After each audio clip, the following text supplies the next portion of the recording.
Okay, right. Welcome to section 11 of the Russian Revolution Guide. And today we're looking at the Treaty of Brest-Litovsk. We're going to find out what it is, why it was important, why it was important for the Bolsheviks, and what that then led to taking place in Russia. Okay, it's a really important treaty. Basically, what happens is the Germans beat Russia. The Russians surrender to the Germans in the First World War, and Germany wins its fight on the Eastern Front. And this is hugely important for lots and lots of people, for lots of reasons. The Germans were obviously very happy with this because it meant they could take their soldiers that were fighting on the east and take them over to the west to try and knock out Britain and France. This was particularly important because they were trying to get this done before the United States appeared into the war. They didn't quite pull that one off.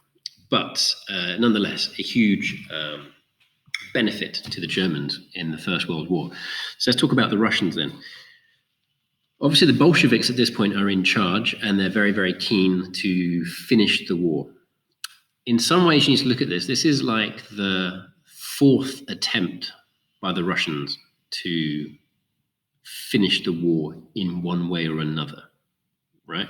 The Russian army sets out to win the war at the beginning. It can't do it. So that's the first failing by the Russians. So the Tsar then takes over the army. He gives it a go, and he fails. He loses his job. Then the provisional government come in under Kerensky. They try to win the war, and they can't do it either, mainly because Kornilov, the general in charge, turns his soldiers around and marches them towards Petrograd instead. But nonetheless, that's three different people that have tried to win the war for Russia, and they have all failed. So now we're looking at the Bolsheviks in charge. This is the fourth attempt by the Russians to finish the war, and the Bolsheviks are not going to make the same mistakes. They have promised peace, bread, and the land. They must deliver peace first. Without the peace, the bread and the land promise cannot be delivered. They cannot get their people the land reform and the growing economy to provide the food that they need if they're still fighting this devastating war. So they know, Lenin knows he has to finish this super quick. And that's the first point on the PowerPoint. Yeah, Lenin knows he needs to get this finished and quickly. So he sends Trotsky, the well-respected Bolshevik leader, sends Trotsky on his behalf, on Russia's behalf, to the German army base in Brest-Litovsk. And they sit down with the Germans, you can see in the picture there, sitting down and discussing how the war is going to come to an end. And unfortunately for Trotsky, it doesn't go well. The Germans don't listen to him, they don't agree with his proposals, and the first set of talks break down, and the German army continues to attack Russia. Why was this? Well, because Trotsky miscalculated. He misread the German situation. He assumed that they were as tired and exhausted of the war as the Russians were, and that was not the case. The German fighting spirit was still high. The morale in the army was still high. They thought they could beat the Russians on the battlefield and didn't really need to talk to them, really. They knew they could win this. They knew the Bolsheviks didn't stand a chance fighting on the field. So if they were going to come to a deal, it was going to be a deal that really punished the Bolsheviks and gave the Germans a ton of extra land for them to add to their empire or to their country. So that's what happens. Trotsky tries to get peace, doesn't work. The Germans attack. And the German armies are now very, very close to Petrograd and very, very close to Moscow. The Bolsheviks are looking ridiculous at this point. They promised peace, they couldn't deliver it, and now it looks like basically Russia itself is going to be captured under their leadership. This is what's going to happen. So they have to go and meet again, and they do meet again, and this time the Germans get what they want. And you can see in the PowerPoint there, the final deal was signed on the 3rd of March, 1918. Germany takes Finland, the Baltic states, okay, so that's Latvia, Estonia, Lithuania, modern day, Ukraine, and big parts of Poland. And now this is really important. It includes 50% of Russian industry, 20% of its farmland, and 74% of their coal and iron.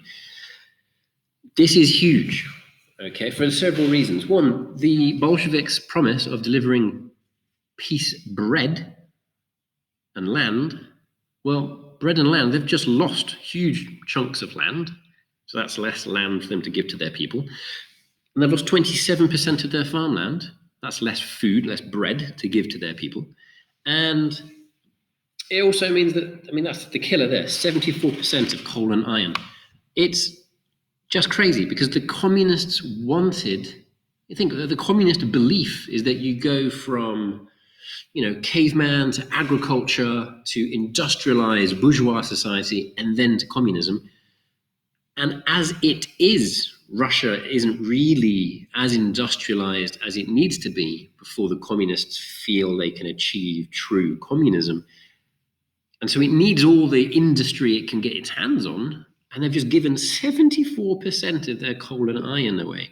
That is a huge kick in the teeth for the Bolsheviks' plans. But they're obviously desperate, and this is what they decide to do. All right, consequences of this are huge. As you can imagine, the Russians are properly annoyed at the Bolsheviks for having embarrassed their country, given away all this land, all this territory, all this productive industry. And lots of people turn on the Bolsheviks, and this sets the scene for the next lesson where we look at the Civil War, because the Russians now split into two groups, the whites and the reds. The reds are the Bolsheviks, and the whites is basically everyone else who wants to try and stop the Bolsheviks. And the key thing that really upsets the whites and compels them to take up arms and start fighting the reds is this Treaty of Brest-Litovsk. It's a national humiliation for the Russians. You need to try and imagine it. This has been going on for years. Millions of Russians have died. There's barely a family in Russia that doesn't know someone that's died fighting in the war. And the Bolsheviks have just thrown away all their efforts.